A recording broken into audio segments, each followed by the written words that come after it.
পুজো দিচ্ছিলাম, তো হঠাৎ করেই আমার মাথায় একটা কথা এলো। আসলে অভিজ্ঞতা ছাড়া তো কোনো মানুষের মাথায় হঠাৎ করে কোনো কথা আসে না। তো এলো একটা কথা মাথায়, তাই ভাবলাম তোমাদের সাথে একটু শেয়ার করি কথাটা। আমাদের আশেপাশে অনেক রকমের মানুষ ছড়িয়ে ছিটিয়ে রয়েছে, চলাফেরা করছে অবিরত। তো তাদের মধ্যে দু ধরনের মানুষের কিন্তু এখন সংখ্যা অনেক বেশি। এক হলো তোমার দুঃখে কষ্টে সে বা তারা কিন্তু সফলতা লাভ করবে। মানে তুমি যদি কষ্টে থাকো, খারাপ সিচুয়েশনের মধ্যে দিয়ে কাটাও, আর সেটা যদি তারা জানতে পারে, তাহলে কিন্তু তারা সফল হবে তাদের জীবনে। আর তুমি যদি ভালো থাকো, শান্তিতে থাকো, সুখে থাকো, তাহলে কিন্তু তারা কিন্তু কষ্টে হিংসে জ্বলে পুড়ে যাবে। কষ্ট তাদের মধ্যে কতটা হবে জানি না, কিন্তু তারা কিন্তু প্রচণ্ড পরিমাণে হিংসে করবে তোমাকে।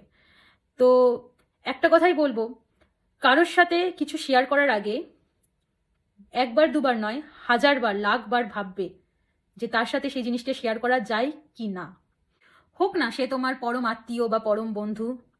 একটা জিনিস মাথায় রাখবে, এই পরম আত্মীয় বা পরম বন্ধু মানে খুব কাছের মানুষরাই কিন্তু এরকম বহুরূপী নিয়ে তোমার আশেপাশে ঘুরে বেড়াচ্ছে। So be careful.